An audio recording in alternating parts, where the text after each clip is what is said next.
Hello and welcome to this week's video. My name is KM Weiland and I run the writing website helping writers become authors. And this week's question is from Grace Clay, who asks, I would like more advice about transitions, please, in particular transitioning out of big set pieces.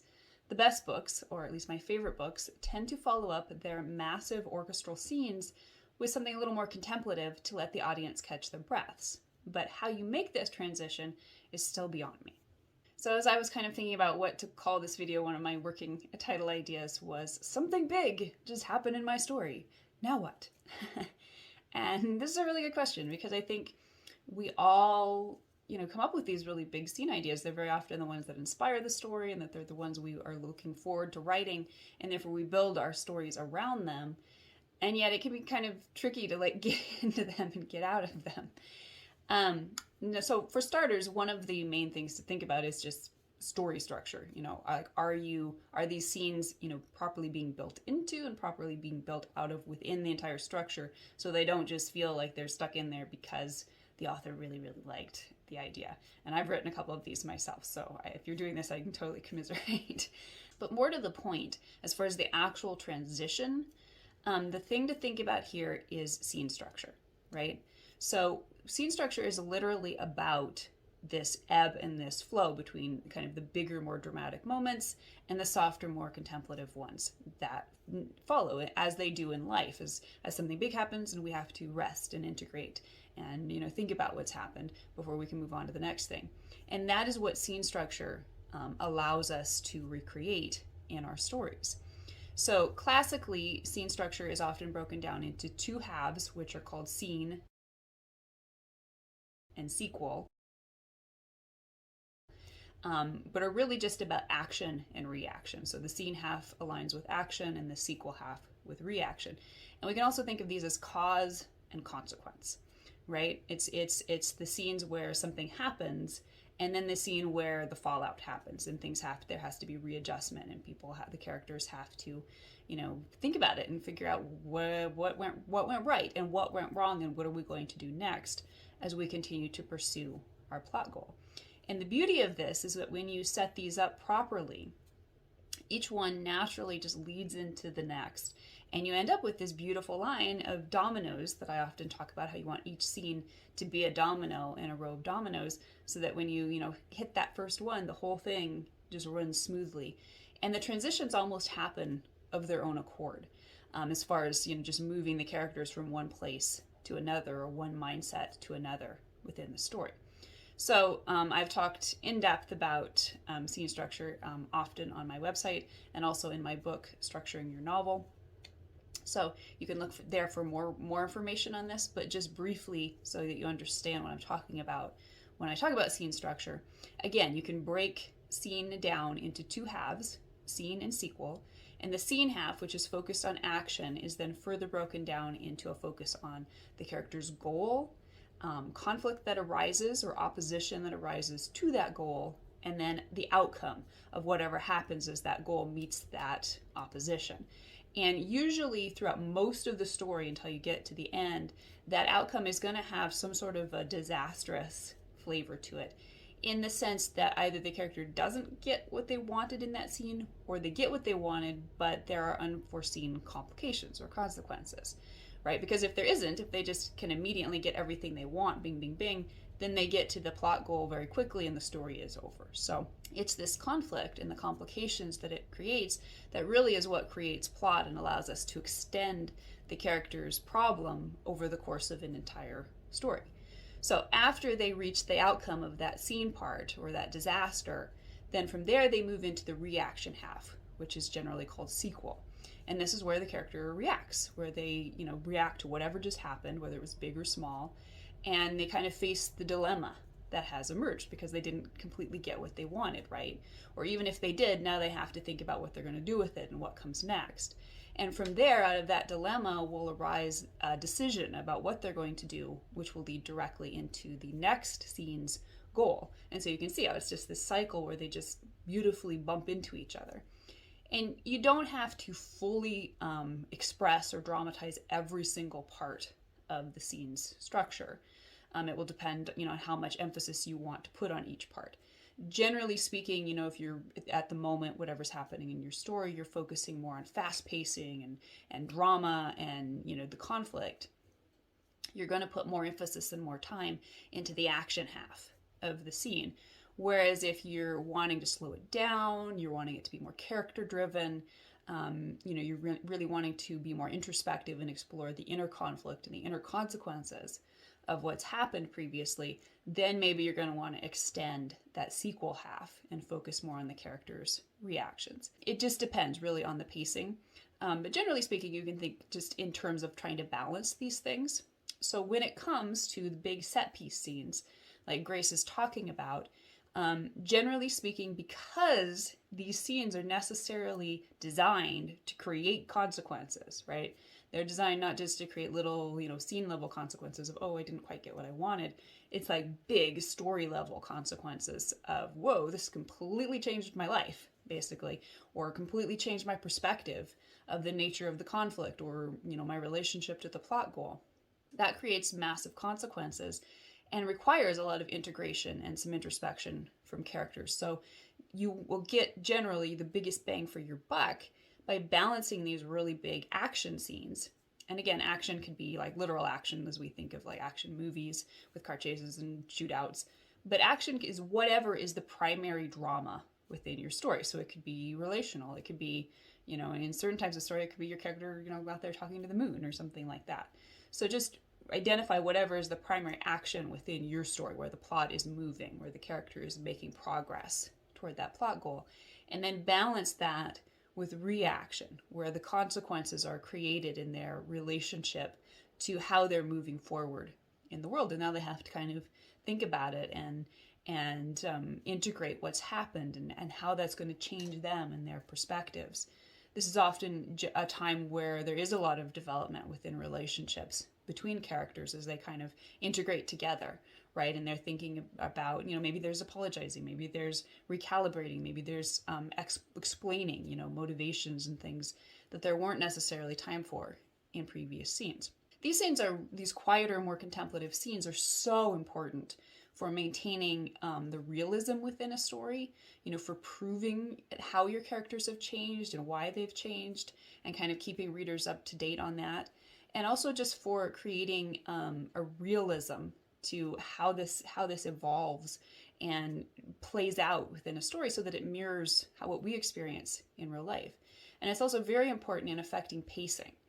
Without these contemplative sequel parts of the scene, you just end up with a madcap, race 'em, chase 'em story that's never quits.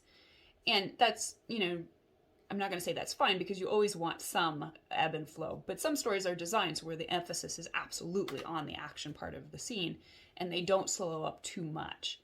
But very few stories can survive and be successful without some creation of this ebb and flow, without some balance of action and reaction, cause and consequence, right? The most interesting thing about, the things that happen in a story, the causes, are the consequences.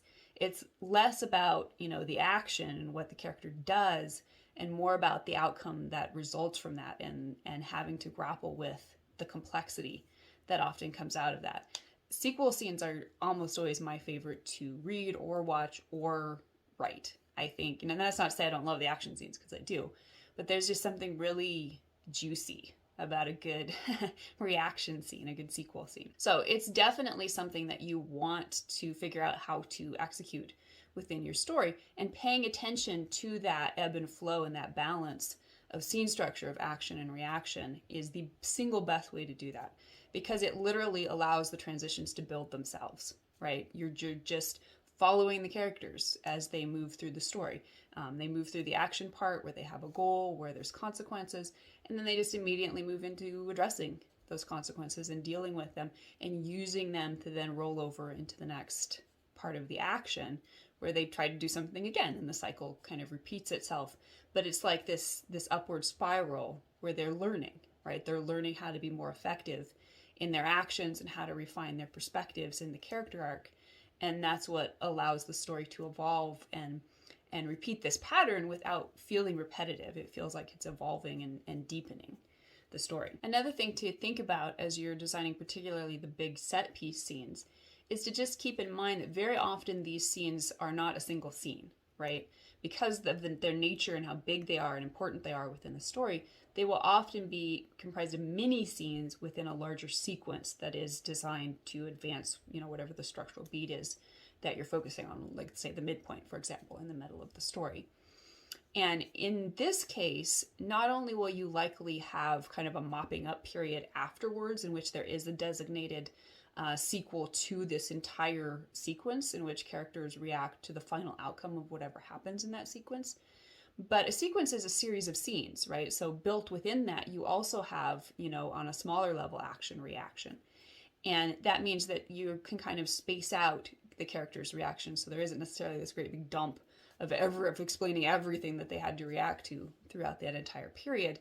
But you can sequence it so that there's, the smaller action within the larger sequence and a smaller reaction to that, as they build and evolve, their relationship to the overall goal for that sequence by playing out smaller scene goals within that, which is also something that does help it feel faster. The pacing feels faster because of that. Because if you have, let's just say, like 3 chapters or more that is just focused on one goal, and that's the entire thing, one goal, one obstacle they have to overcome, that can actually really slow your story down. The longer a section is, anything within a story, whether it's a sentence or a scene or a chapter or a sequence, the slower the pacing gets. But if you can divide that up into smaller, scene goals and followed with smaller reactions, that actually keeps the pacing really snappy.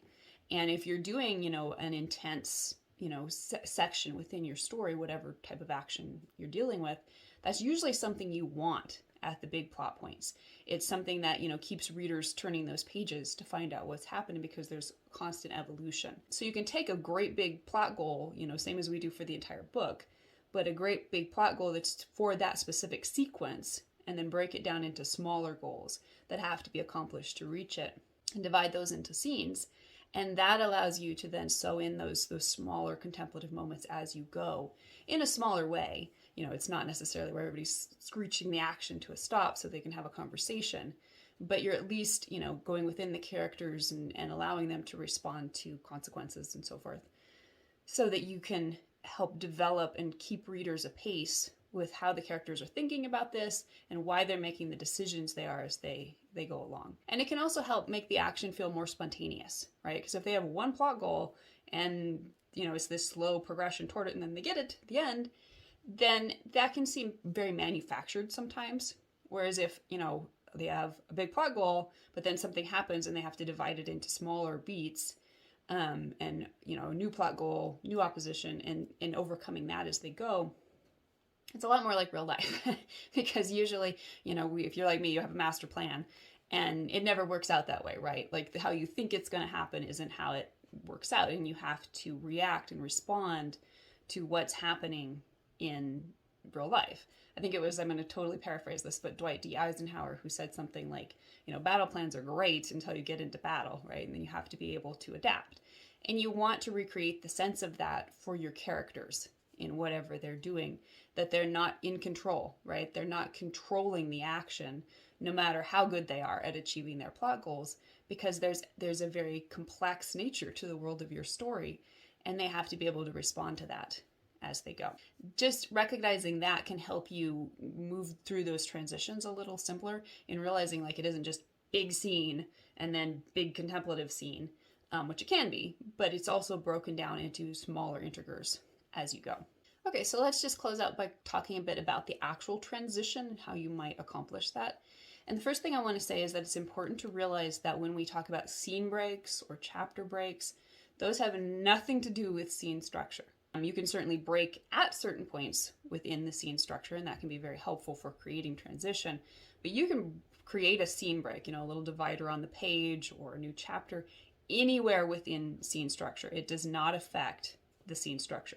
So when I talk about a scene break, I'm not talking about the end of a structural scene or a structural sequel, okay? I'm just talking about the point on the page where the reader is told, you can stop here, and then you want to create a hook so that hopefully they'll pick the book back up again later on, right?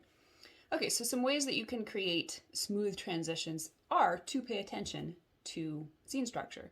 because scene structure does naturally create some really good hooks that can pull readers in, as well as some natural breaks that just make sense for, to stop for a bit before you move on to the next thing, because you're changing setting or you're changing a plot goal or something like that. One of my favorite places to break scenes is in between the scene and the sequel half.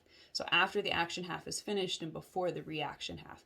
And that allows you to end with the scene's outcome/disaster, which often creates a very good hook because it foreshadows consequences, right? And that makes readers curious, like, what's going to happen? How are the characters going to react to this? What's their response going to be? And that can pull them naturally into the next section, and allows you to begin with that reaction phase and then build into another action sequence. So that can be a very effective way to transition your story and to use scene breaks to help you kind of emphasize your scene structure. Just generally, you want to end your scenes, you want to break your scene on some kind of a hook, something that makes readers curious about what's going to happen. And this doesn't have to be a big deal. It doesn't have to be a jump scare or something where it's like, oh my gosh, I didn't see that coming, plot twist or whatever, every single scene break. But just something, again, where they're just curious how the characters are going to respond. Something big has happened, and that's actually a really good place to end, because that means that there's going to be reactions and consequences to sort through, and it's very interesting, and really that's what pulls reader forward, to find out how characters are going to react. The best way to think of a hook, in my opinion, is just as a question. And it doesn't have to be an explicit, literal question, but it's something that gets readers wondering, right? It's like, it's a loose end. It's like, we don't know what's going to happen here. We don't know how the character is going to react. And that is often enough to pull readers in. And it often also promises a really good scene, and readers can imagine, this confrontation is going to be juicy or whatever. And that too can be enough to pull them over into the next scene. I like to often think about, just on a more technical level, to create an elegant kind of transition, is to think about bridging techniques. And this is kind of where you choose something at the end of the previous scene break that can be mirrored in the beginning of the next. In film, we often see this in scene transitions where maybe there's, they focus on something that's a circle in one scene, and then the scene fades out and it's a circle in the next scene. And it's just like a visual cue that helps switch over. And obviously you can't do that in written fiction, but you can focus on imagery, on symbolism, just on things that are similar from one scene to the next. And you don't want to be too on the nose about this or draw too much attention to it. But when it's done right, it can just kind of allow you to ease readers through that transition. Something kind of fun that I did in my last work in progress, that was just more fun than anything else. But I would challenge myself to, when I wrote the beginning of a new scene, I would challenge myself to put a word in the first line of that scene that was also in the last line of the previous scene. So obviously not words like the or stuff like that, but let's just say cathedral. That was a word at the end of the last sentence of the last scene. And then to try to find a way to pull that or any other word in the sentence forward into the next scene. And the idea was that it wouldn't necessarily be something readers would be conscious of, but that it would kind of create that segue between scenes. And again, mostly it was just kind of a fun thing. But that gives you an idea about bridging and how you can try to just create resonance between the closing of one scene and the beginning of the next, just with your language and with your words. Now, the most important thing to know about, to keep in mind when it comes to scene breaks and chapter breaks, is you don't want to lie to readers, right? You want to pique their curiosity, you want to pull them into the next scene or chapter, but you want to do so honestly. Creating a situation where it seems like something terrible has happened or something really intriguing or exciting has happened, and it pulls readers on. They're like, oh, that's interesting. And they move into the next scene only to find out it was a joke or something. For instance, they think the bad guys are attacking the base, but it turns out it was just a practical joke from the hero's buddy or whatever. That's, generally speaking, not very effective. Not only is it annoying to readers, but it literally doesn't advance the plot. Unless it does. If there is a point to it, that's different. But if it's, something where you've just constructed this fake drama and tension to pull readers in and then, oops, yeah, just kidding, it really wasn't like that, don't do that. Okay, so hopefully that was helpful. There's a lot to transitions in general, which I didn't talk about today because I wanted to focus on specifically how do you work with the big scenes in comparison to the small scenes. So I will leave some more resources down below, and if you have any questions, you can always leave those in the comments, and I will consider your questions for future videos if you'd like to leave those. And if you'd like to stay in touch with my work and what I do and all of the resources that I put out, because I do a in-depth text post and podcast every week in addition to these videos, you can keep in touch with all of that by signing up for my mailing list at helpingwritersbecomeauthors.com/mailing list. You can also keep in touch with me on Instagram at author KM Weiland, and I will see you in the next video. Until then, happy writing.